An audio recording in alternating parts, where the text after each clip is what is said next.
I'd like to call to order the June 18th public hearing night for the Town of Kingston Planning Board. It is now 6:47 p.m. and I'd like to introduce the people who have joined us at the table. So to my left and your right is our code enforcement officer slash building inspector, because he wears a number of hats, Pedro Avila. We have Rob Tosolo, board member. We have Peter Coffin, who is a board member. I'm Lynn Merrill, I chair the board. Robin Carter is our land use administrator. Ellie Alessio is our selectman's rep, and Glenn Greenwood is our town planner. Joining us later this evening will be Robin Duguay, who is vice chair of the board. And we're going to start right at the beginning. The public hearing has had a request for a continuation to July 16th. Do we have a motion? Just want to check. Let's get a motion. Well, before we make the motion, did you get a request? Yes. Okay, for the July 16th date, as far Yes. as getting it to the ZBA first. It's supposed to be due. It's due Thursday. Okay, So we've not received it yet. Yeah, we can always do it again. So I'll move that we continue the 93C Main Street and 94 Main Street hearing until August. July 16th. July 16th, with any new plans due by, is that the 6th? 10 days? It would be the 4th of July, which is the 4th of July. So Yeah. they would be due by noon on the 3rd. Okay, by new plans by noon on the 3rd. Do we have a second? What? Second. You have something different, Robin? Okay, because of holiday. Yeah. Okay, so we have a motion and a second. Any further discussion? All those in, oh, yep, go ahead. Is this the first extension that they've asked for? Or is this? Well, they came in, wasn't it for a second extension? Correct. Did they actually apply, or did they get the first one that finally came in was for a year? We kicked it out an extra month.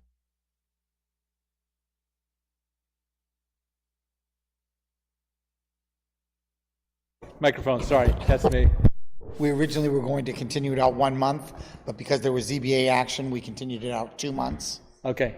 And so that brought us here, and now this will be the first continuation from that one.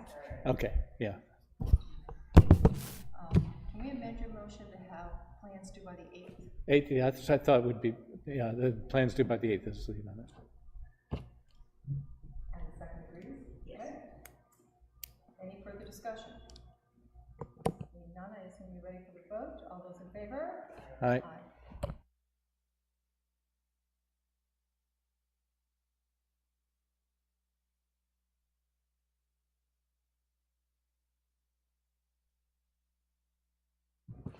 Motion carries.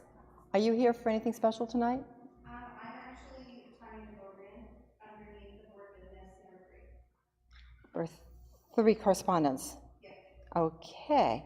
Church Street Station. Yep. And are you, sir, here for something special?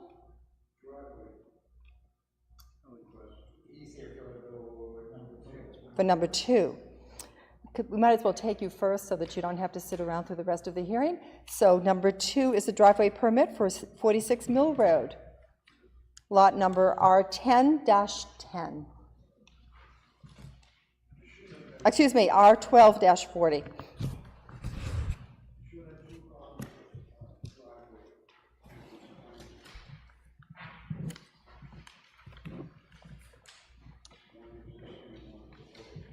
Okay, so when you talk with us, you need to sit, then you need to turn that on, and then the first thing you need to do is introduce yourself and give your address. Okay. Thank you. I'm a licensed land surveyor. We proposed a driveway on 46 Mill Road. There's an issue here, a pre-existing issue. I'm showing what is an existing driveway plan. If you don't have copies, we can pass this around.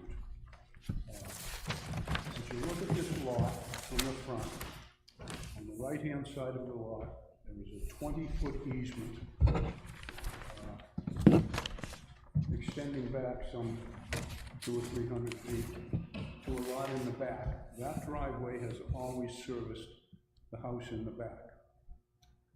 We're proposing to develop the front parcel with a new driveway. That driveway will be approximately 200 or 300 feet down the road. It'll be on the left-hand side of the proposed house. We did a site distance plan on the existing driveway. There are 2 trees, maple trees, at the road when you look north from that particular driveway. I'll pass this plan around.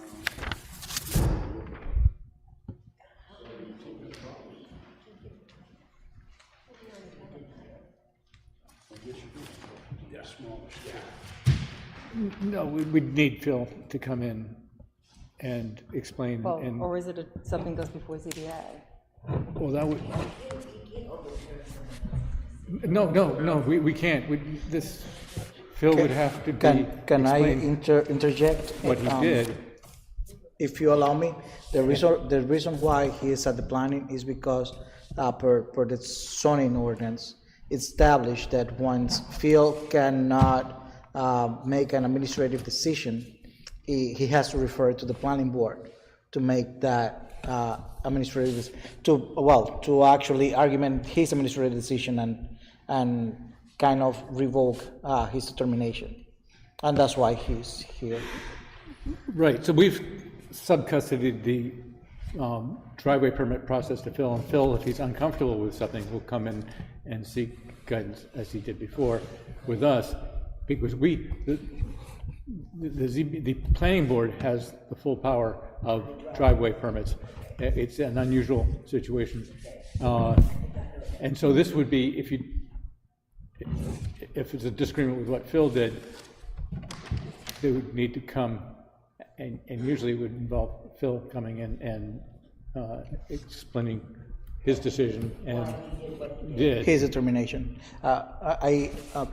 Your mic, Ms. Alessio, is off, but interjecting again, I actually met with Phil on site, as there were many issues going on at once at the site, and one of them is I was brought on board with regards to the driveway, which I have stopped in the issuance of a seal, certificate of occupancy, until this matter is resolved for the homeowner. That property has, as the surveyor stated, an easement driveway that was a shared driveway with a property that abuts this side in the rears of that property. The discussion and the issue at hand is a visibility issue with regards to the turning radius of the road. Phil does have the expertise. I do kind of also agree that it will be good if he shared his point of view. We have discussed this in many occasions, and that's why I have a little bit of overall knowledge on the matter, and also the fact that the property owner has expressed his intention to have it ready for occupy. And I have said that I will not issue a CO until this matter is resolved, because that creates a conflict with the town, and I cannot overpower the town ordinances and rules and regulations. I know to that extent where it stands. The only other suggestion that I will have is that with regards to the board, when they're making the decision, is if the board kind of absorb or take on any responsibility should an accident occur in that road, who is going to be responsible. That's something that I will definitely advise to. That is my only input with regards to that. Like I said, I'm not the professional in the subject matter. I just have notion of what's going on, and I have a stop building permit from finalizing until this matter is resolved. Madam Chairman, may I make my presentation, please? Yes, just, I want to be really clear. This is the property that was, the land was for sale, but the land had a separate lot in the middle of it. And then they built a house on the, somebody bought the land and built the house in front of the existing property. There's a lot in behind it has existed for quite a while. Right, and it had, Let me explain. That easement was intended for the use of that back lot over the front piece of property. okay, Okay, now the plan of that driveway, there's an issue. I just handed you a letter from the occupant of that back lot, Mark Ivette.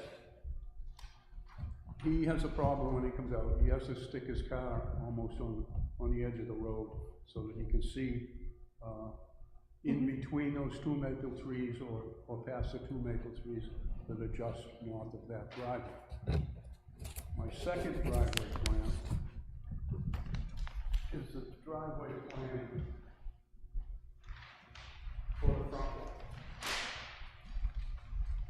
That driveway is there.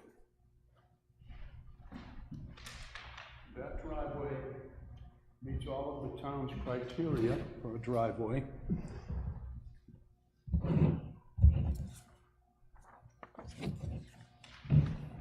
We received correspondence, I'm not sure whether it was from the road agent or the building inspector, relative to not meeting the criteria. He stated under Article 901.1C, 3 regulations we did not meet. Number 1, the driveway shall be located to protect the safety of the traveling public. We feel this new proposed driveway meets that criteria. It has clear sight distance both north and south for 200 feet as required by your town ordinance. Number 2, grading of the driveway shall be planned in such a way as to adequately protect and promote highway drainage and permit a safe and controlled approach to the highway in all seasons. It meets all seasons safe driveway distance. Along with the driveway site distance plan, there is a proposed profile of the driveway stating that if a culvert is needed at the edge of the road, one will be provided and it will be graded. Number 4 is the other one we pointed out. All site distances shall be a minimum of 200 feet in both directions. We meet them. If this is not possible, the board may make a determination in their judgment what might create a more than, and it says more than one access to a single lot. Should not be allowed. I'd like to point out number 3, which I didn't read because we didn't. It says individual driveways shall be located a minimum of 20 feet from any sideline. That existing driveway is right on the sideline of the lot.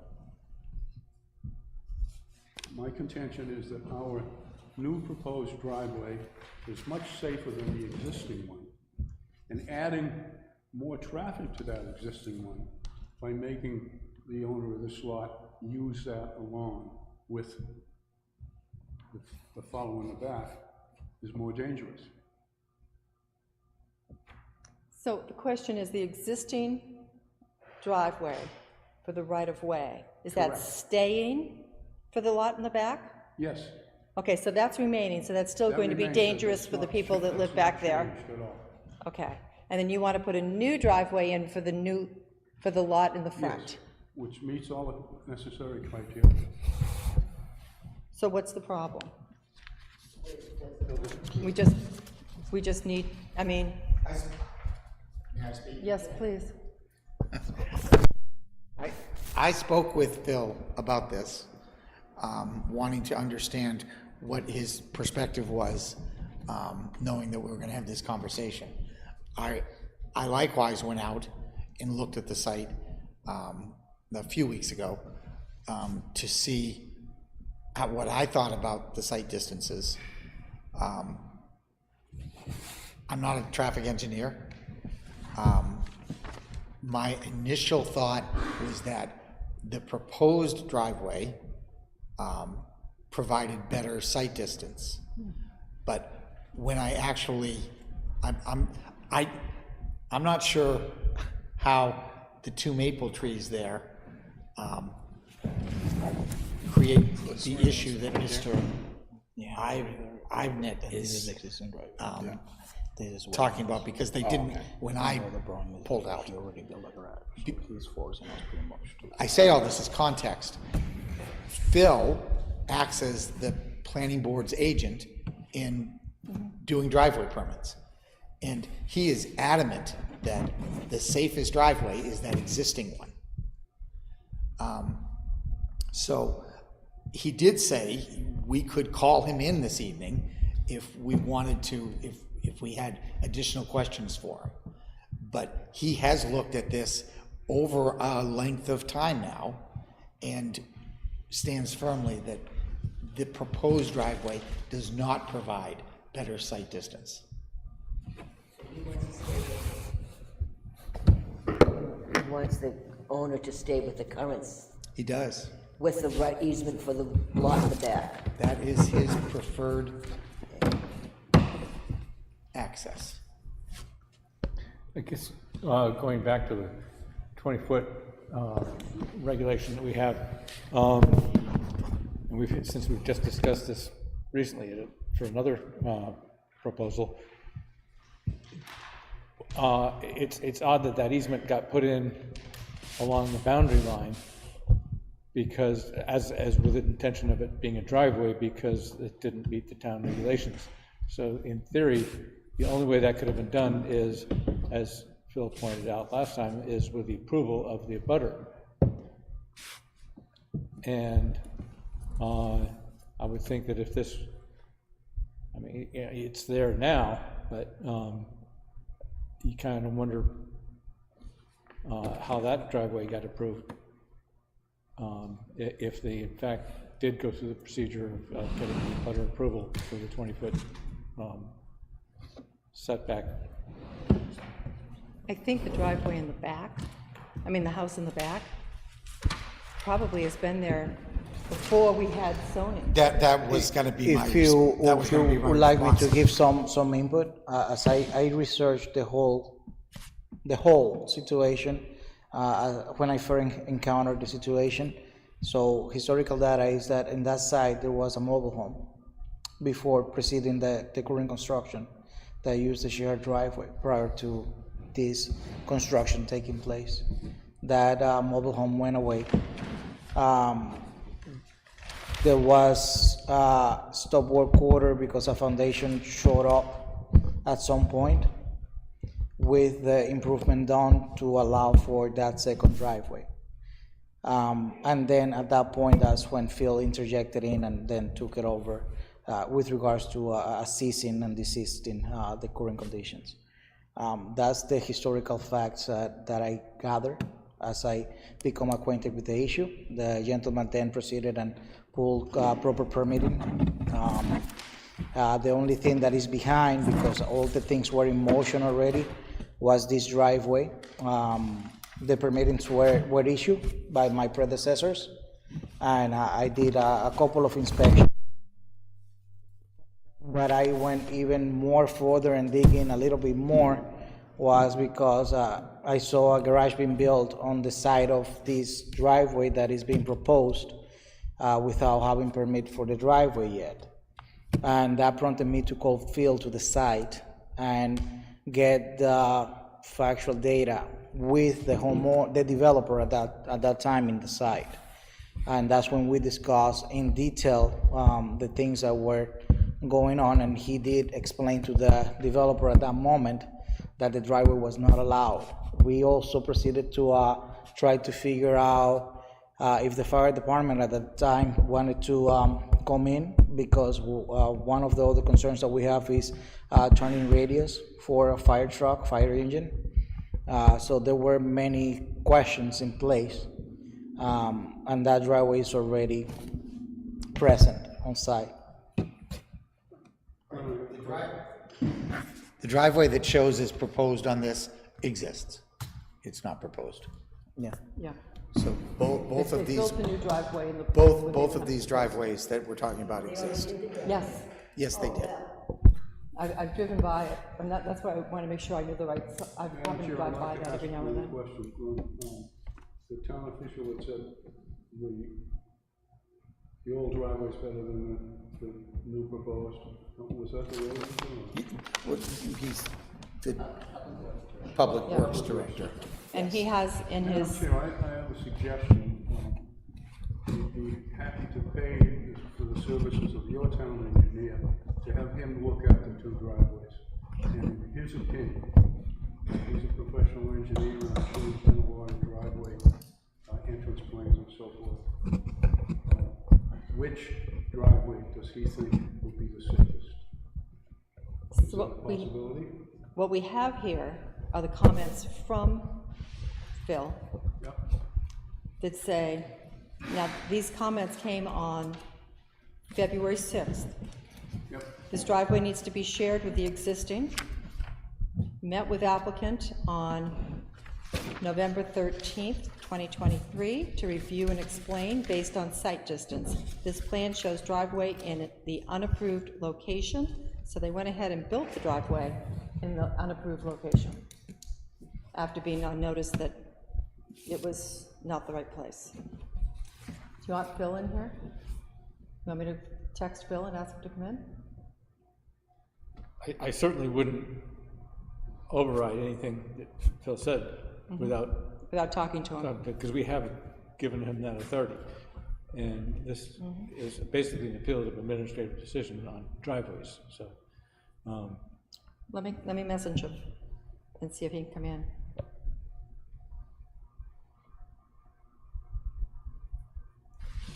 But I also, you know, if this is going to be a decision by the board over Phil's recommendation, then we should have some kind of, yeah, as you said, an engineering review, that's something that would go on. That. Why did you do the driveway after you were told it's not the I'm sorry, I'm having trouble hearing you. Why would you build a driveway after you were told not to? Okay, that's, It's not me, that's unfortunately my client. okay, you don't have to say anything else. He doesn't want to follow the rules all the time. Well, then, I still contend that this proposed driveway is a lot safer than the existing one.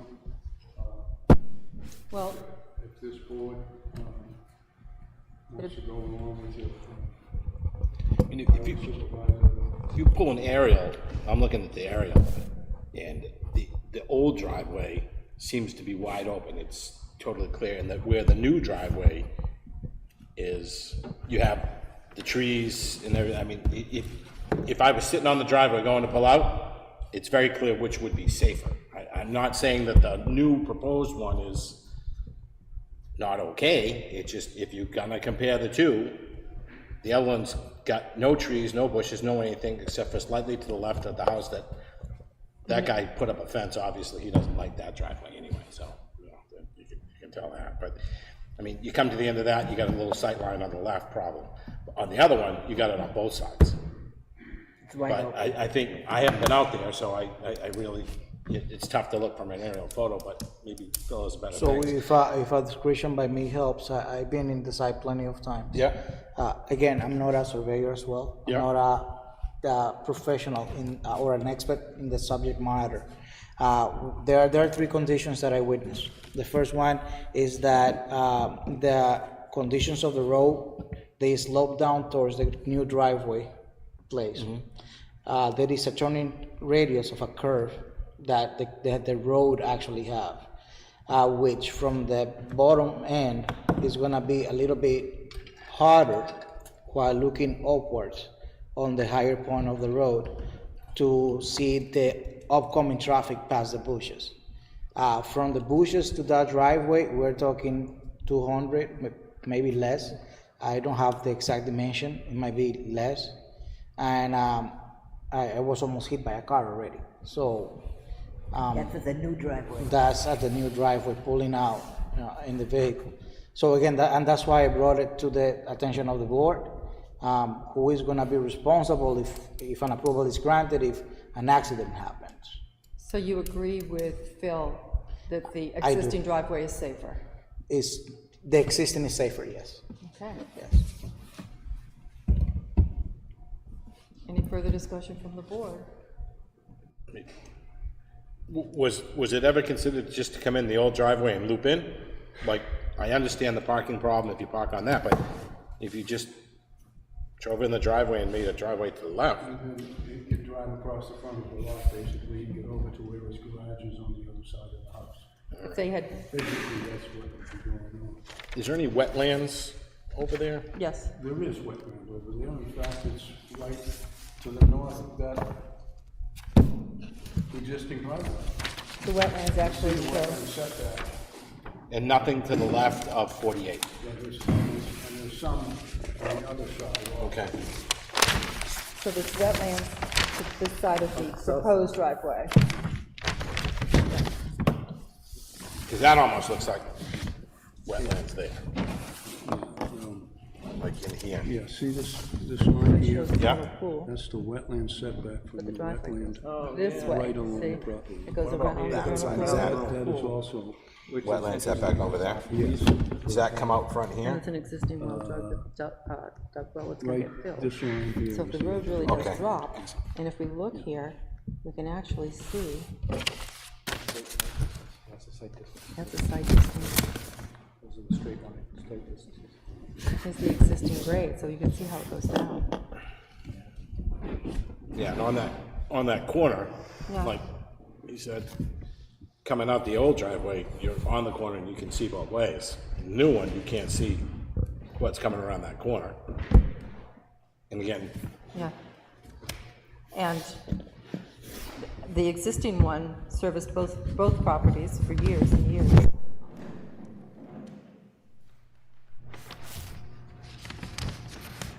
And he should have built when he built the house, I guess he should have done a mirror image. Put the driveway on the other side. Mr. Dunn hasn't made any comments.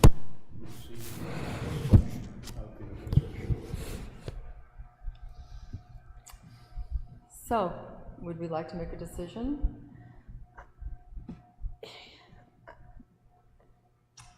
I'd move that we deny his request for reconsideration of the administrative decision by our Department of Public Works Director.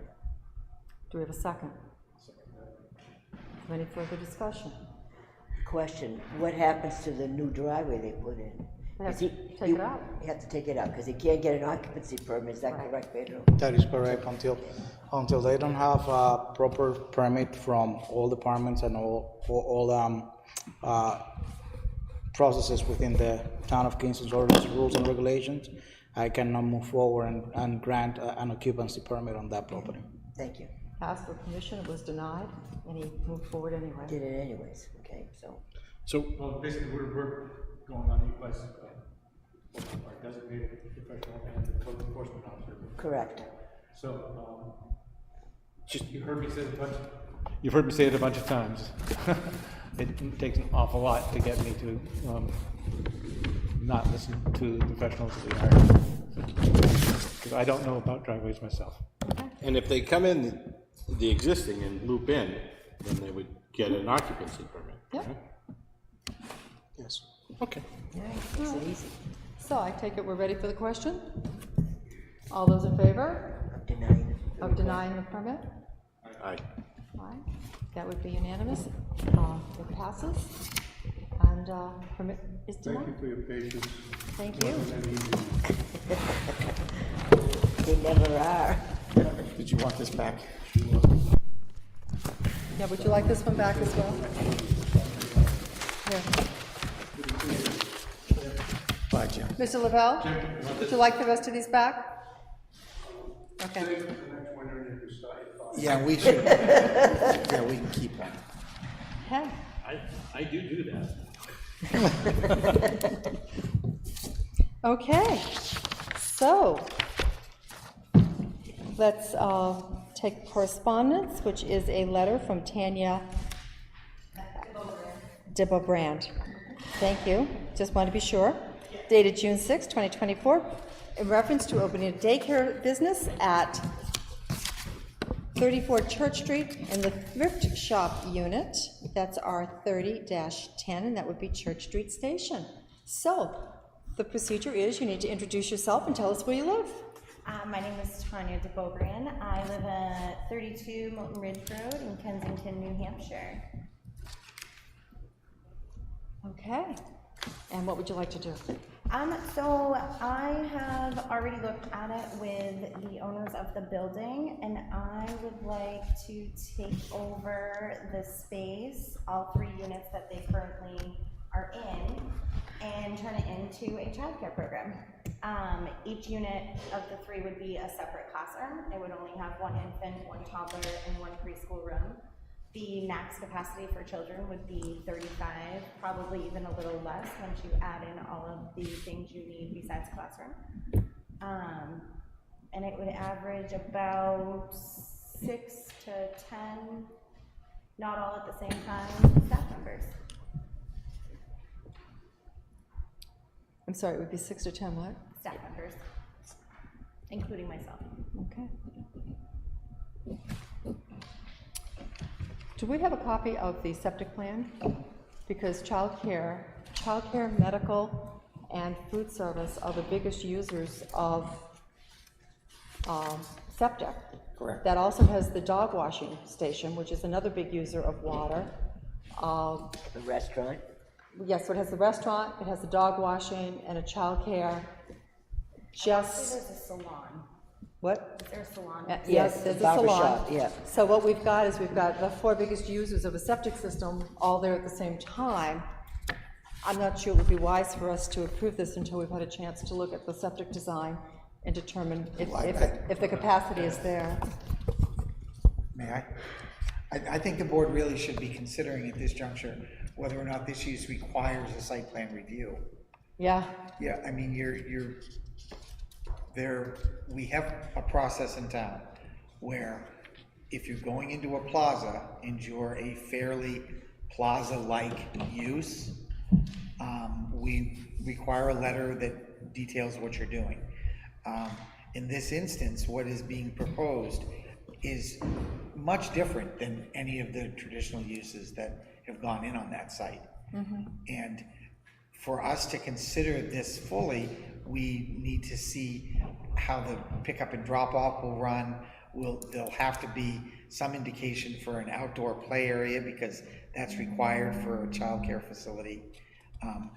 Things that go beyond simply a letter, which is a very common practice for the board when dealing with any of the 4 or 5 plazas that we have in town.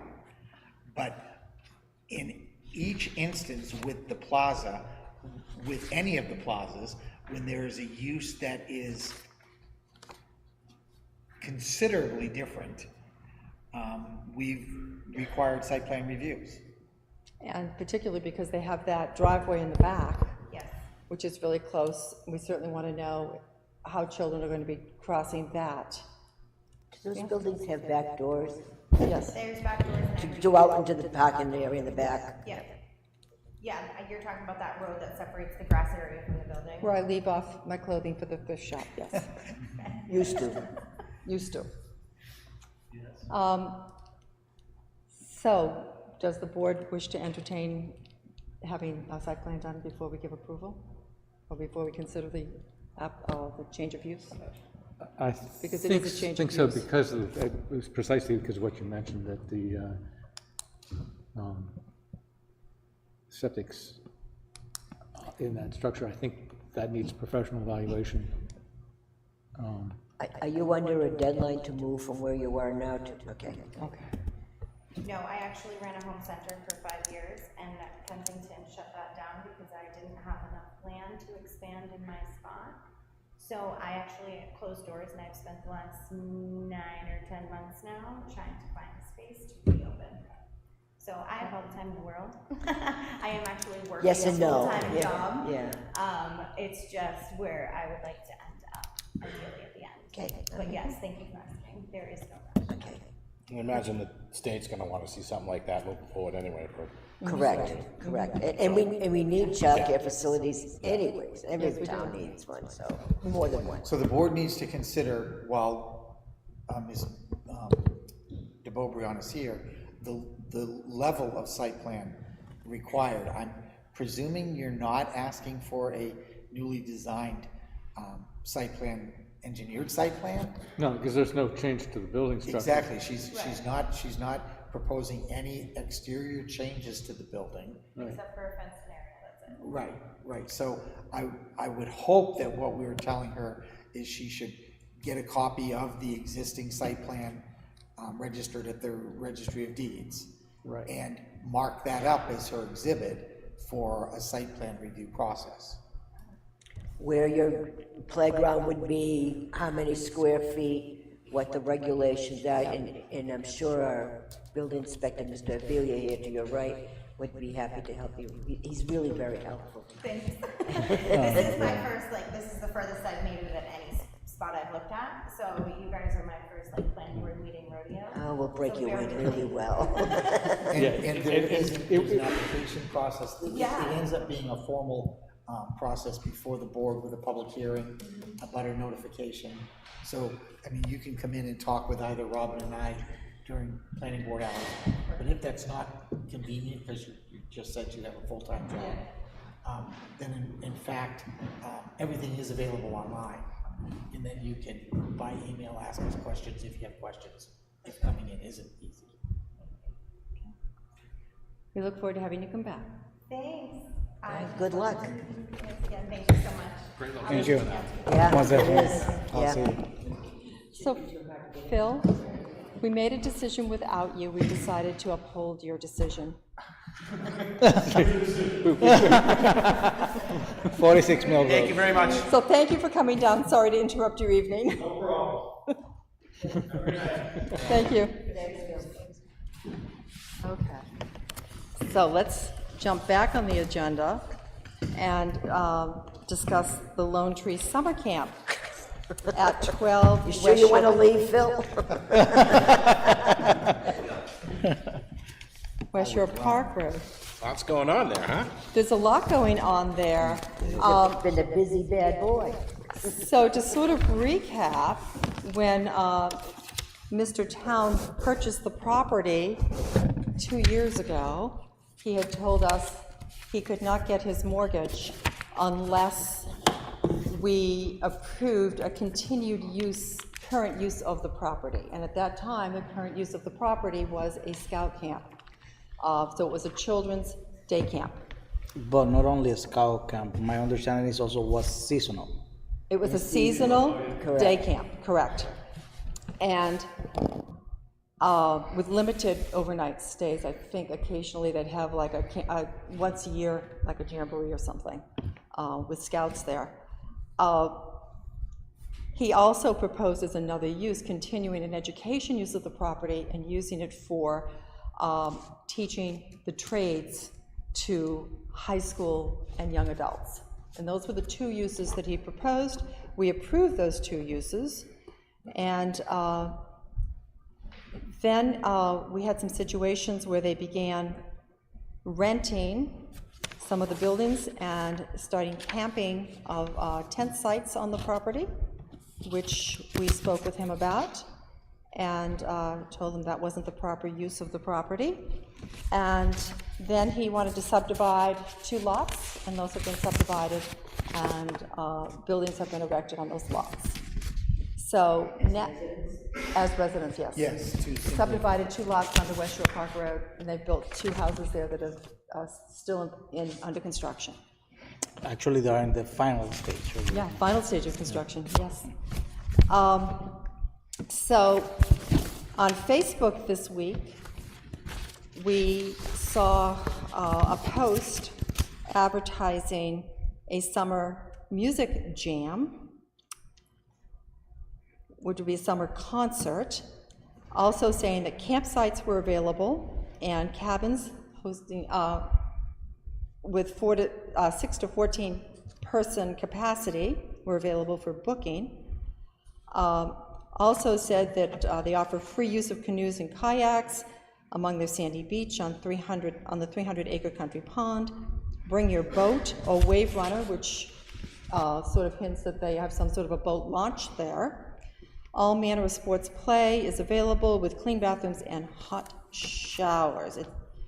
So it looks like he is now renting the structures in some sort of a short-term rental situation. It appears that he is running a business, opening the camp to the public for day use of individuals, and wants to have a rock concert.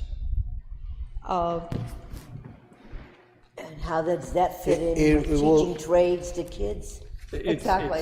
And Well, not only that, it is good to actually emphasize the fact that he is bring your favorite drinks. I mean, that's actually a problem too.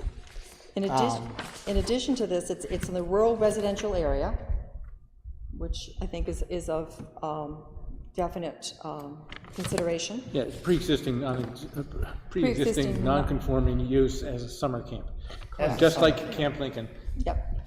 And then I think the other thing we need to take into consideration is that hop and a skip away is the Saddle Up Saloon, which also wanted to have bands and music, and they're in a commercial zone, and we put limitations on that and therefore require anyone that wants to do this type of thing to get a permit from the Board of Selectmen. So we have nothing showing, any kind of site plan showing parking or anything else. Right. I understand that Mr. Town has also met with our planner and our building inspector, and if you two could give us a recap sort of your discussions with Mr. Town?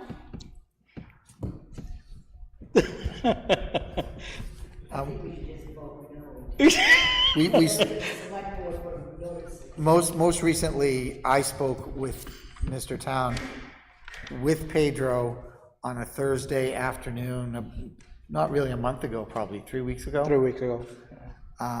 And at that point, I tried to be as clear as I could that he can't do anything further than the summer camp without site plan review. And that his use of the cabins as short-term rentals just passes the fails the straight face test about them being similar. They're not similar uses. And he kind of started to go down the road, but then he tacitly acknowledged that he understood that they're not similar.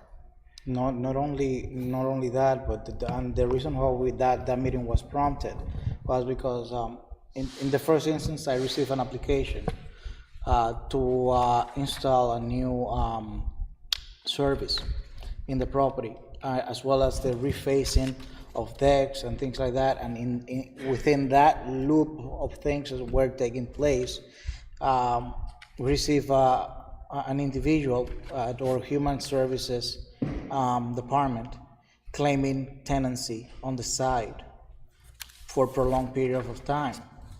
So that raised an alarm, and that's why I invited him to come and sit down with us, so that not only we can all be clear. I have already his permit. They are not approved. He doesn't have any permit to do any type of construction renovations until he brings to this board proper review plans to take into consideration what he wants to do. And I explain to everybody. I mean, it's not that we want to inhibit you to do what you want to do. There are procedures, there are rules, there are safety measurements in mind, and that's why we make these rules and ordinances. And I explained to him, I stress it, if you want to do anything that you feel will be a better use for the land, I believe the town will be open to hear you, but you have to route it the proper way. You cannot just keep bringing this. And I was very clear that it was at that time, it was going to be my last verbal communication to him. And I was just doing this because I'm very firmly believe on creating a bridge between the town, the residents and contractors, rather than me coming in with enforcement baton and now being no is no, we're gonna deal with this at court. We don't wanna do that. We wanna, like I said, create a bridge, let's work it out, these are our rules or ordinances, there is a venue for you to show it. And if you can demonstrate with the town that what you wanna do fits within the current ordinance and zoning district you are located in, we will be looking forward to hear it. So that's where I'm at with the owner of the property. So it appears to me that the property is not approved for a cabin, a seasonal cabin colony. It is not approved for a campground, although last weekend it is reported that they had a number of campers there, with loud noises, et cetera, into the night. And so he's not running, he is not approved to run a campground, he's not approved to run a cabin colony, he is not approved to run a short-term rental situation, so...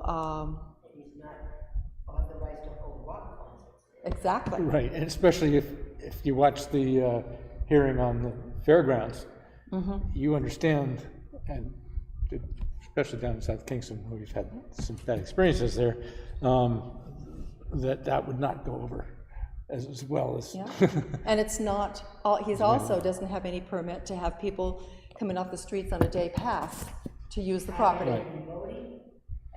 Day pass with everything else, so how would you people like to move forward with this? Refer it to the Board of Selectmen for... Well, we need to give them, Someone else moved and seconded, okay, because I'm gonna vote. Oh.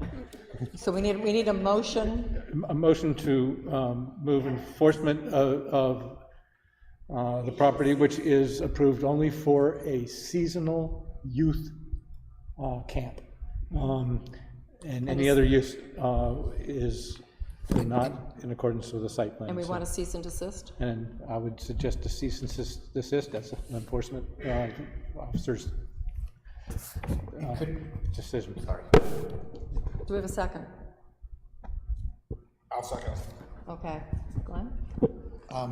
Further discussion? Yeah, could I just ask, because I'm going to be dealing with him a lot, clearly, in the future, that the motion also include that because it's in rural residential, the things he can possibly do through site plan review only are the allowed uses in the rural residential district. Okay. Now, of which one of them is campgrounds. That is a change we made in March. We did give him a copy of the new campground ordinance when he came in to see us, and told him at that time that would require site plan review. So if the motion or the discussion could at least include that aspect, that I don't want him to think that he's allowed to do anything under the sun. If he does site plan review, he still needs to comply with our zoning ordinance as to those things that he could do on site if he did a site plan review. Right, this would be the motion was for referral for cease and desist of the current activities that don't are have not, any site plan approval. that do not have site plan approval. And I would be more than happy to add further that they could apply for site plan approval for approved uses in the rural residential district, which includes campgrounds. Yes, seasonal camp. Actually, our campground ordinance says that they're seasonal. No, we don't have any year-round campgrounds permitted. We don't have legal ones. No, sorry, we don't have any permitted within the ordinance. Semantics is good. Any further discussion? Do you want to approve the update? Second the update. Okay, any further discussion? Seeing none, all those in favor? Aye. Yeah, motion passes. Okay. So, do I have a motion to accept the minutes of the May 21st meeting? Yeah, and I will second with the addition that on 488, the words "are inhabited," referring to the lands away from the Hampstead side, should be either "aren't inhabited" or "are uninhabited." Okay. We were giving that as a reason why we thought we weren't as concerned with that side of the property. Any other errors and omissions? See none, all those in favor of the minutes? Approve it? Yeah, Ellie. You moved, I seconded. Peter seconded. Yeah. Yeah. I have an invoice from Civil Management Construction, $1,125 for the work done with the Verizon tower. Any objections to? No objections, there was quite a bit of work he did on that. Okay.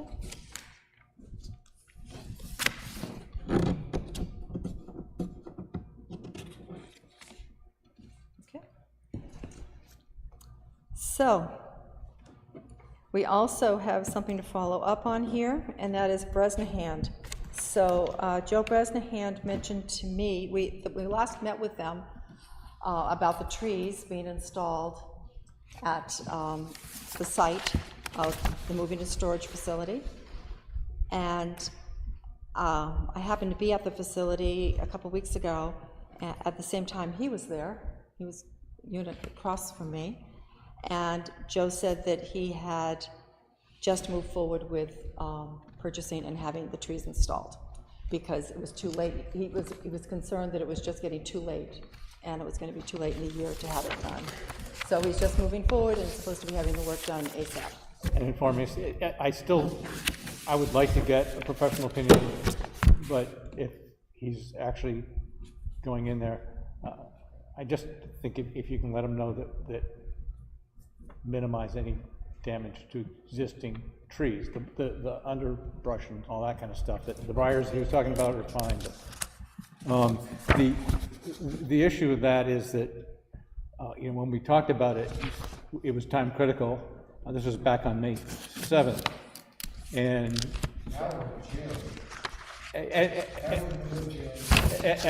I remember you saying that you're going to call Greg Jordan, the county forester, like the next day, so before he went on vacation. And I know you said that you'd send him an email, never got a response. And I was wondering, did you call him to follow up? Was he out? Okay, see, that's kind of a problem, because when the board votes to conduct a site walk and something like that, we now have to either vote to cancel the site walk, or hold the site walk and try to get an alternative professional opinion, because the whole purpose was to get, preferably from him, because he wrote the plan. In the interim, between the time I emailed him and waited for a response, Lynn came in, conveyed that she had had a discussion, and told me not to pursue it any further. So I didn't pursue it. Simply because it was sort of a moot point at this point, and why? However, it was still voted on by the board, and so it was an action item, and without having the board vote to stop that, we still have that request out there. And so it does become somewhat moot, but it still would be good to have the input and to give him some guidance, because when I stopped and talked to you after, the 2 times I talked to you after the meetings in May and June, and you hadn't heard from him, I finally talked to his predecessor, Phil Ozier, and who said, oh, no, that's his job. He knows, because he spent more than 20 years doing it. And he said, just definitely have. We would have to do something in the next few days, to be honest with you, because I don't want us to stop Bresnahan from getting those trees planted. No, I think that's so good. So if you could at least have someone from Rockingham come in to look at what he's doing or wants to do. For one thing, is that, He clear cut the property. I don't know what we're gonna say, but yeah, The concern, I wish I had never said it, the concern was, he contacted me and said, I'm putting in the trees. And when I put in the trees, I'm going to take out a lot of underbrush, because that's the way they're going to be installed. And I said, gee, let's let the board talk about that. And I should have just said, Joe, do what you're going to do. Your guidance from the board is plant the trees. right. That's what his requirement is, to plant the trees. And he is going to do that. And- So we should, but we probably do need to take a new vote to say that we're not going at this point to do the site walk. And we can discuss whether or not we want, Peter, are you concerned that the trees won't last? Is that what you're concerned? Well, there's two things. One is that when Joe was here, he talked about his forester having told him, or the person who's doing the planning, that it might be best to wait till the fall on some of the trees. And he was not really clear on what types of trees. And, well, he referred to them as flowered or something. They're deciduous trees that are in flower. And this is something that Phil Ozier pointed out, and the Stratford County forester that I was working with on a project. And that is that it's a bad time of year to be transplanting. Now, anyway, we were talking about cutting some slack, transferring the trees that would survive transplant, and then waiting until the fall. And that was going to be our recommendation based on the professional advice of Greg Jordan, who drove the plan. There's other things that have come up. In addition to beech bark blight, we now have beech leaf disease. And I just went through a whole forest that we're having harvested, and almost every single beech tree has now got the leaves withered up. And that's why I was saying that there's some undesirable species that are probably not on that list that we don't care if he bulldozes, but we just don't want to let anything grow up. Well, our original agreement with Joe requires that the trees live through either 1 or 2 years. Yes, and that's something that we need to adhere to. So, regardless of what he does, if there is die-off, he's responsible for that through at least 1 year and maybe 2. but we didn't give him sort of permission to go to the fall, which I think would be something that we should investigate, get advice and say, you know, if your survival rate's going to be significantly higher, you know, we're not trying to cost the guy more money. You know, we're already talking a few years, and if 6 months is going to make that much difference in the survival rate, instead of having them come back in a year and replant, and doing the whole pulling teeth thing, getting replant. You know, I still think we need professional advice and say when is the good time to plant, and whether we want to delay that. And it could work to his benefit. It costs him a lot less money to plant them once. I am not arguing the point that it could work to his benefit at all. Yeah. I'm arguing the point that if we're going to do this, I would prefer not to reach out to someone who has already expressed to the town that they don't want to do this, even if Phil says that's his job. That, Well, it's not Phil's position to say what Greg's job is. It's Greg's position to say what Greg's job Nonetheless, is. you have not talked to him, is that correct? That is correct. Okay, so he hasn't told you that it's not his job? No, I was told through Well, that email that other Eddie side got of that said, his I don't get discussions into with the town issues, but then proceeds to go through our ordinance and describe what's needed. He did a detailed analysis of what was needed for, in this case, a property owner who wanted to take down incorrect with that. danger trees. So that he did provide the advice. Well, the advice he provided on that directed them to our conditional use permit, which was not correct. So, Okay, well, please don't throw that in defense of his activity. but nonetheless, is that he hasn't said that this project, which He has he not has to already, me. he's That already is worked on. correct. He has not said that to me. Okay, so my situation is that I think within the next 2 days, you should be calling him, asking him if he could give professional advice on when to plant and how planting should be managed, and that way we can get that information to. Okay, and if he does in fact say what he said already, that he does not want to get involved, who do I call? But he hasn't said that. He's already involved because he did the plan. He wrote the planting plan. Yes, I Listen, sent guys, that to him. Yes. All right, We Okay. do. So I would move that, what's today, Tuesday? So I would move that by Thursday afternoon, you have contacted Greg and have an answer from him and perhaps some advice. I'll also move that we cancel the site walk since the board doesn't need to be there, but if he suggests coming to the site, that you contact Joe Bresnahan, who still is under the impression that we have voted, as we have, to conduct a site walk, to get professional advice on that. So my motion is that by Thursday afternoon, you've contacted Greg Jordan and received an answer one way or the other, and then you can bring back to the board if he's not willing to provide any advice or come out and look at it. Okay, do we have a second to the motion? Any further discussion? If the trees are already on the truck, ready to come, I think it's too late.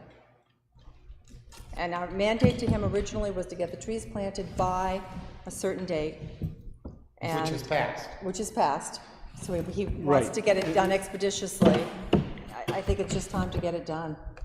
Okay, I still think we still have that site walk that we had scheduled, and we have not rescinded. So I still think that we should modify that to at least get the advice that we told him we were going to get. Okay? And that's a Okay. vote. We have a second, and So the motion now Motion. is to rescind the site walk. rescind the site walk by the planning board, but to request the county forester provide professional advice, including going out and meeting with Joe if that's what's required, and perhaps plan. Are you okay with your second? And that was, the deadline was by Thursday afternoon. Okay. Have any further discussion? All those in favor of the motion? Right. Opposed? Votes 3-2, it does not carry. Okay. Do we have a second motion? I think we moved to cancel the sidewalk. Okay. So we have a motion to cancel the site walk. Do we have a second for that?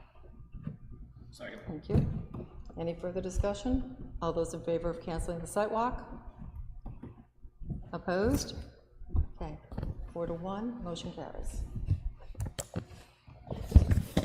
Okay, And further, I would, as a discussion, I'm going to move away from the Bresnahan issue and just say that I understand that you're a part-time and a planner, and you have another town to deal with and everything else. But we've had a number of incidents where you haven't been able to get things that have been requested done. And my only point is, if you know that you aren't going to be able to get to something, maybe inform the chair, and she can designate either someone else to do it or somehow so we can get this. And this happened on Fieldstone.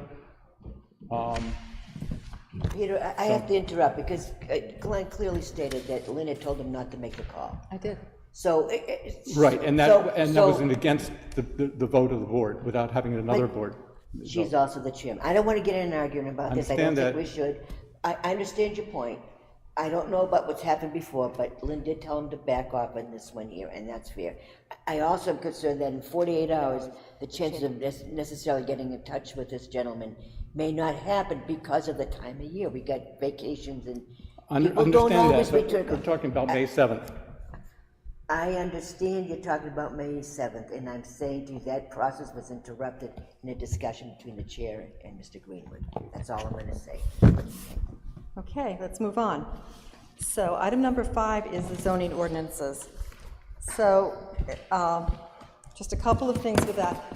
First of all, it seems as though every year we get into zoning and zoning changes, November and December, we're pressured, we're moving forward, but it's under a lot of pressure. There can be weather conditions where we can't meet. So what I'd like to do is to have any zoning changes we're going to make pretty much approved by us and ready to move forward by public hearing in September.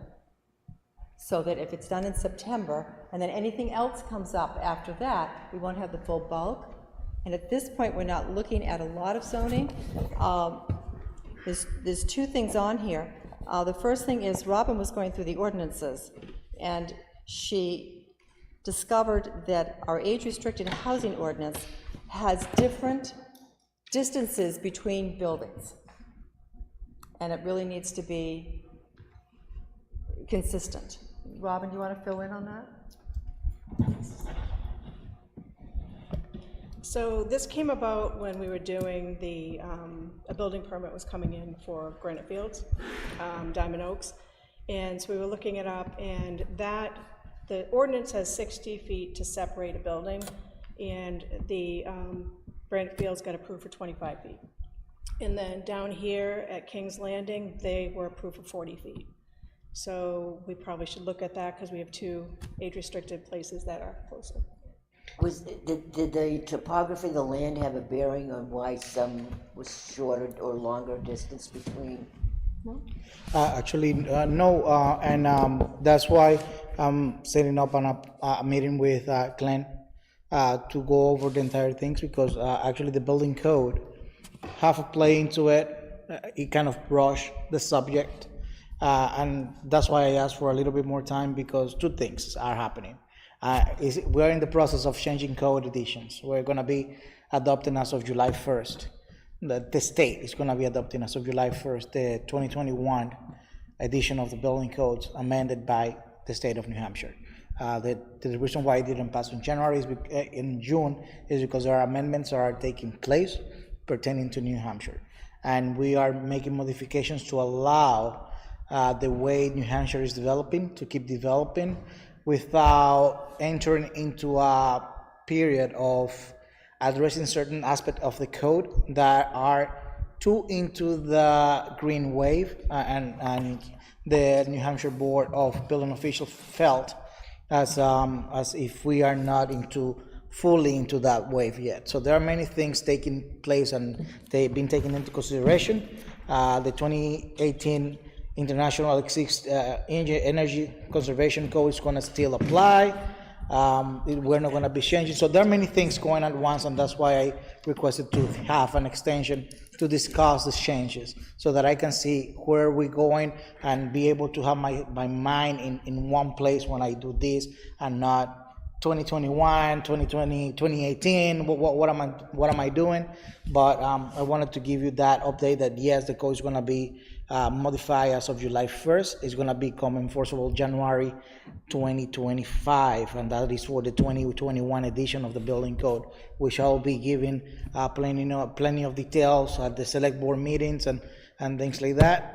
But yes, I'm meeting with Glenn to address many aspects of our zoning ordinances, consult with him, making adaptations to it. And one of the things that is worthwhile to discuss here also is the fact that we don't have a corner lot ordinance, to the extent of a corner lot can be fenced all the way to the property line of that, and that creates a visibility issue as well. So those are things that I'm actually bringing input, making sure we have delineation to make sure that when somebody wants to fence their yard, and an example of that, we just talked about 46 Mill Road, there is a fence on the right of way, there are bushes, there are trees. We should be able to create setbacks for those areas so that we don't block the side of those areas, and we can keep having safe driveways, safe roads, and things in the town. And that's all the things that I'll be addressing within the upcoming changes to the zoning ordinance. There is a lot. I have found also as Robin some discrepancies with regards to all buildings construction. It's part of the zoning ordinance, and then some ordinance with specific to the zoning district. So be able to get those. That's why I created the zoning ordinance, the dimensional table, to make sure that I can see and we can all see what are those things, what are the discrepancy, and we can meet at a center point and be able to pass it through. What's your time frame for getting that done? Well, it's been a very involved process, and like I said, the fact that we are in the process of changing the code hasn't helped. There is a lot of training that goes in back a sense of that, preparing us to what's coming, what are the changes, how things are going to be working, and that's why I put to the side the zoning. But now that everything is moving accordingly to what has been discussed, I'm looking forward to start meeting with Glenn as of next week or the week after, no later than that, and start getting all the inputs in and bringing him into what the code is going to reflect with regards to our ordinance and how we can match. I also make a couple of suggestions that if we can add to the ordinance. Glenn says that he thinks we are open to make those rules and regulations, and I'll be bringing it to his attention. I'm making sure that I work directly with him to make sure that we can have an ordinance that pertains to the town of Kingston and also look or see after the town of Kingston interest. So is this like an August time, a September time, an October Definitely time? August. August? Definitely August. Okay. Definitely August. But I'll be moving with Glenn very quickly, if not next week, the following, with many details, and take it from there and work it in, and hopefully we can fine tune the ordinance to by August so that we can have those warrant articles written in a timely manner. Is there something that's in building code? It's in building code.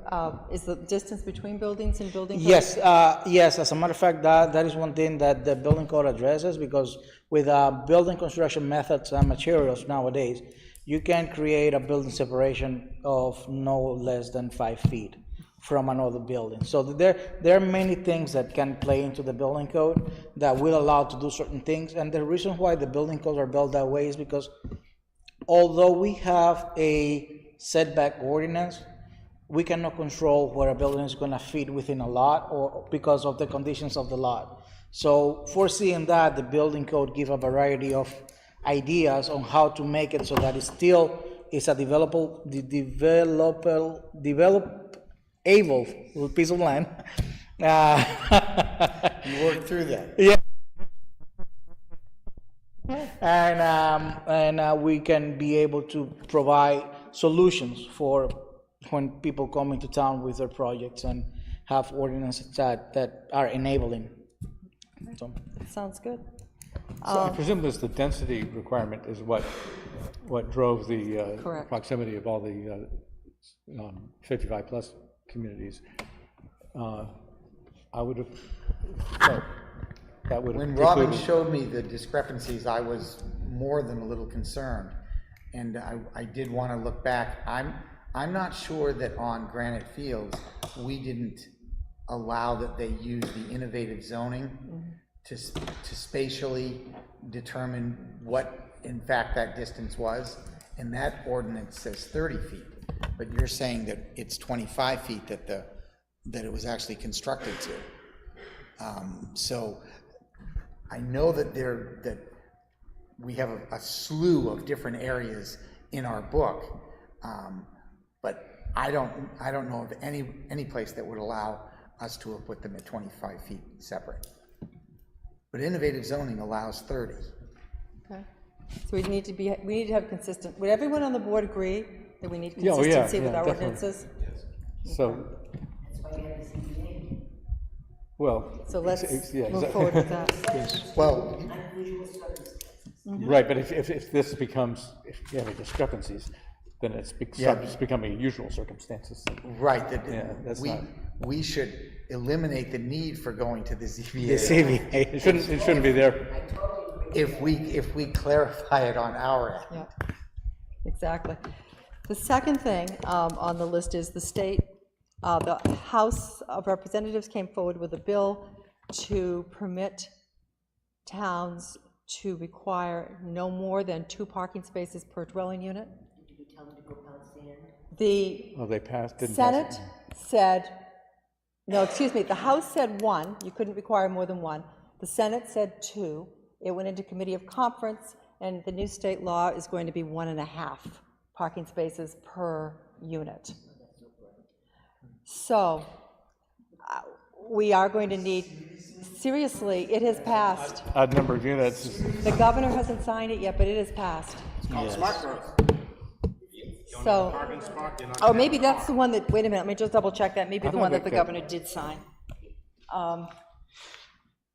From the meeting. Absolutely not the Senator can come back. That is exactly what happened. We have so much public transportation, you know. Smart growth, 40R is 0.7 It- parking. Oh, and that actually included, if you have public transportation, then you could have fewer spaces and all kinds of stuff Yeah, that we and don't developers could have. get around by having an agreement with an Uber type of, or Uber or Lyft, you know, to provide transportation. Yeah, there was an awful lot of verbiage in there. I didn't write down if it had been You passed can or always not. have also I'll 1 decide whether to go. horsepower. You can always have 1 horsepower too, sometimes. Yeah. Oh, yeah. Well, The governor signed a few. The one that didn't, that they expected to completely pass that did not, was because of COVID and the length of time it's taken and the situation that we're in. Let me make sure that I word this correctly.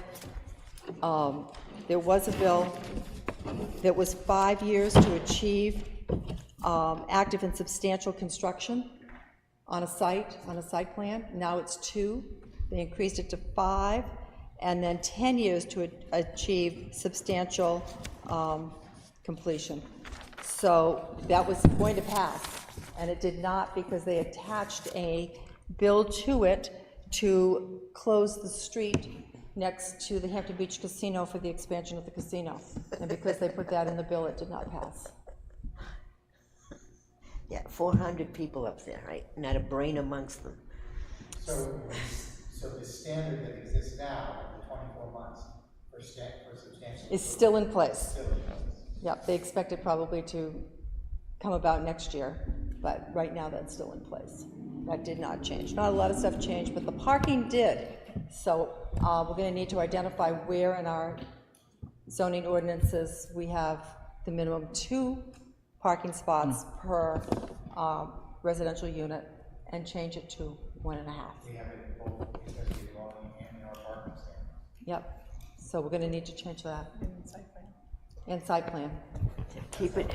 So we're going to need, we might as well, that's a no-brainer for us to get ready to move on for the fall. The accessory dwelling is, Yeah. But I'm just saying, that's a zoning thing that we're going to have to address pretty much immediately, and one that we can prepare the language for and move to public hearing. And I would also like to reiterate that the travel trailer ordinance only applies to travel trailers. So we need to add the term recreational vehicle and define it in our definitions and add it to the travel trailer ordinance. Because that's what most people are pulling in and occupying now are the RVs. I'm going to caution all of you. We had 27 changed zoning articles. I understand that. But you cannot change everything again like that. No. This municipal association is using Kingston as an example of what not to do with so many zoning changes. I'm just telling you. I'd like to keep it really down to like 5 or 6 max. Exactly. We can do that, yeah. Exactly. If we have some that, But some some of these we Some have are to. some of them critical. we have to do it because they're to comply with the state law changes. I understand. I'm not saying that. I'm just cautioning you to not overburden the whole election process with things that most people don't even read. Yeah. Yeah, unfortunately, for the purposes of the Board of Selectmen who are charged with enforcement, if you have people living in RVs, you can't go and I want enforce to that. argue with you, Peter. I'm just making a statement, a general I statement about understand that. keeping it down to a dull board. That's all I'm asking. Well, last year was certainly extraordinary, It was. and we've not done that before. So this year, we're going to keep it, and I do understand what you're saying about recreational vehicles being a permanent place to live. He's right. Yep. All of that is correct, but we can't change everything, fix the whole ordinance in one. exactly. Set some priorities, what are the most important things that we need to address for our community?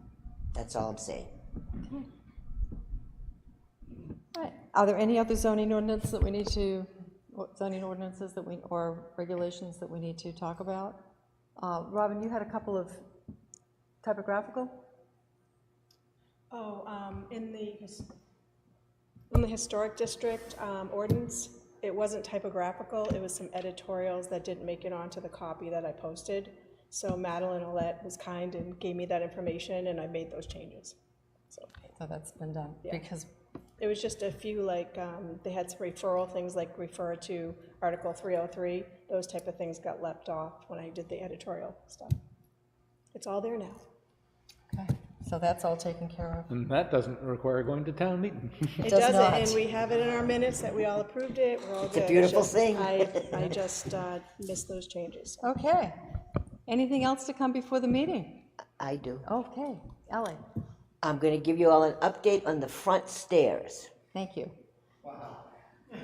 They're going to be fixed soon, but when they took out the side stairs to look to see what was underneath, it was a lot worse than anticipated. So what's going to happen is we will not be able to use the front door at all, the front stairs. We'll have to come in through the back. And Phil's going to post it accordingly both outside and on the inside of the door so you just don't go running out and fall off where there's no stairs. I asked him about security for downstairs. We have to come in from downstairs and just come up the stairs here. And he says the offices are locked, so that's not a problem, and there are codes according. So Robin would be the one that let us in and then set the alarms when she left. Okay. Right. Now, I've been doing the front door when I come in, opening it and locking it when I leave. So as long as we still use them, I will continue to do that. But once they start that construction, and I don't know the time frame, but Yes, maybe Pedro does. just a suggestion too, when that gets kind of organized, we have the thought being placed on using these two entrances. Yeah. Just for the heating purposes, people can just come directly to this way instead of going through the office space. Oh, okay. Yeah, you could do that because either through the kitchen or through your office downstairs. Exactly. Yeah. Well, Okay. if we do that, though, that means that those offices will be unlocked, and the kitchen would be unlocked to the public. Well, see, that was my concern. I mean, right, you'd have to use that Yeah, stairway. you have to use that stairway. Because you have to keep them locked. We couldn't be up here and not have it locked downstairs. Correct. That was my concern. And he said, oh, no, they could just go through the hallway because the doors are all locked. Okay. So, Well, just thank wanted you. to let you know what was happening with those stairs. Glad to know it's moving along. Yeah, maybe by the time I'm not on the select board, it'll be done. But it's, Maybe. Lynn, did you want anything about the short-term rental? Was that one of the, you give us because you were proposing a ordinance or? That was, yes, so the that, future. what we found out from that was that apparently, when I talked to NHAR about that, they told me that they had looked at that being overturned in court, and they said that that was such an individualized situation that it really wasn't going to be replicated somewhere else, so that we really didn't have to worry about it. What they had there was very different from what most towns have. Right, we don't have anything, so Yeah. was it your intent to try to get something, maybe wait till next year? Well, if we're concerned about short-term rentals, I think there's a difference between somebody renting their house for a short-term rental, and there are some of those that are on the lake or in Great Pond Park and a few other places where people rent their houses for Airbnb or Vrbo. And something like we encountered at Lone Tree, where there's a number of cabins, that there's sort of a little cabin. that's a total violation all the way around. That's like more Right. like a, you Yeah, know, we don't need the, well, like more like, you know, a cabin colony kind of thing, like they have up north in Conway and such. You know, we have the seasonal cabins and they rent them all out, so. I did check through on that, though, just to see how many of those how many buildings over there. There are actually 3 buildings over there that I could see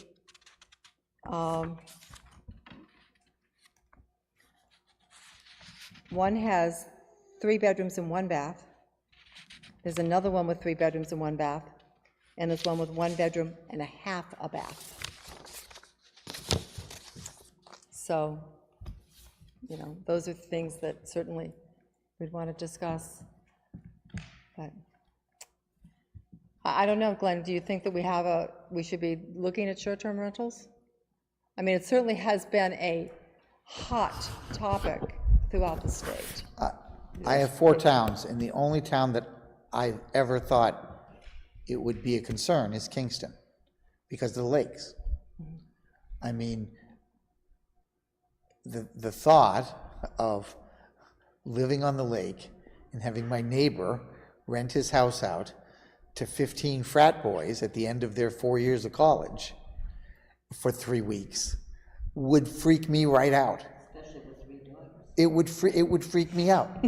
And none of my other towns have the recreational draw that Kingston has. Yeah. And I know that it's a very political issue in larger cities because the hotel industry hates it. There's nothing worse for a hotel than Airbnb because it's such a nicer environment than a room set up for, 4 people. But I think that Kingston should at least look into it. Okay. I do know that there are some cabins, seasonal cabins along the lake, particularly on this side of the lake, that have been rented that way forever. Forever. 100 years. Certainly forever. And that is a source of income for the people that live there, so they can pay their taxes and they can, hold on to a family property. So certainly. Yeah, that's why you need to be That's careful. sure. You don't want to cut into that, the renting the summer cottage type thing that people do for a couple of weeks. Yeah, my initial take on short term was, you own a property, and if you're in a position that you could rent that property out sometime during the year, more power to you. Yeah, it's private property rights. But my concern is there is a draw here in Kingston, and that could potentially result in increased code enforcement issues or something. I don't think it's happened. Nobody has come to me and said, all of a sudden we have spring breakers coming to Kingston. But I could see end of season kids finding how nice the lakes are here in town. Yeah. So there are 3 key factors of concerns from the standpoint of building. Is occupancy load, because these short-term rentals, the attraction to how attractive they are is because of how many people they allow into these private properties, which is okay. We don't want to control those aspects, but we want to make sure that the quiet, peaceful, and enjoyment of the abutters and it's still respected, and not only that it is safe and sound. Especially because we have seasonal cottages, and if they are overloaded, now we can create a health issue within the town. And we have to be mindful of the town resources and be able to protect them at all times, because they are the resources of the residents of the town. So that is the key factors that I have into concern with respect to that type of activity. I believe, more power to you, as Glenn said. If you can rent a property, there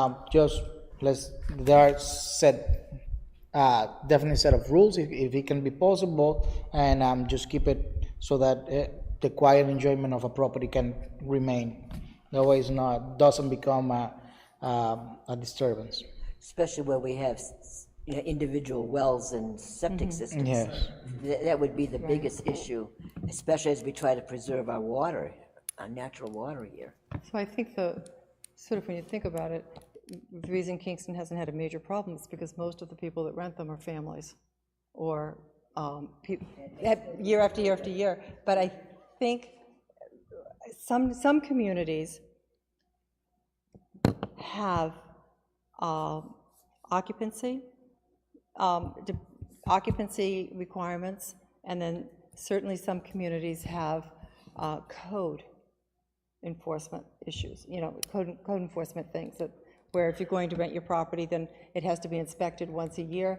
But if you're going to do that for short-term rentals, then you probably have to do that for long-term rentals too, all rentals. So This is going to be a another issue. slippery slope. I would caution us all not to look for trouble. If it hasn't been a problem, let's not go there yet, but anticipate it down the road. It will be. If you start making more rules, that the rules are made to be broken, we have many people that like to do that, so the more rules we have, the worse it's going to be. Just saying. We're just beginning to get the current rules enforced, so. Yeah. Speaking of which, I noticed on the way up here that Merrimack Valley Roofing has decided to put signs on telephone poles. And I know sign and ordinance is very difficult to enforce anyway, but that are all over. There were more than a half dozen just on the way up from South Kingston up to here, and they're all on telephone poles up about 9 or 10 feet or 7 or 8 feet. And I would think that, I don't know if we want to make a recommendation to the BOS to ask Pedro to call the number on there. There's a toll-free number, and just say, by the way, you're not allowed to put signs on, signs have to be on your own property, and they can't be on telephone poles. But it's part of a growing disregard of our sign ordinance, and you'll see places. One business that's got an additional 9 signs, and most of them aren't even on their property. So, it's just one of those things. I think that, I don't want to try to make work for you, but that's the type of one. I see what you're doing, Peter. Don't worry. What's that? I see what you're doing, Peter. Don't worry. Yeah. No, I mean, the easiest way to deal with the commercial signs, and I know we can't differentiate between commercial and others, but is just to call the telephone number on or contact the website and just say, oh, by the way, it's Take not care allowed. of No, so most you'll be definitely. fined. And believe it or not, it's good that you pointed out. I haven't seen it yet, so I'll be paying attention to those, because those are a very important aspect of my duties. And as a matter of fact, roofing companies are the most encounter that I have with people violating permitting. So, because it's a quick job, it's done very quickly, and by the time I find out, the roof is done. So, and we have an instance right here in the historic district, a roof being done, and there were some parapet chimneys that were knocked down. So, and they were part of the historic district. So, yeah, definitely roofing companies, and if you're advertising that way, I mean, it's clever, but not too clever. There are some good ones out there. So, anything else to come before the meeting? Motion to adjourn. Correct. Declare the meeting adjourned.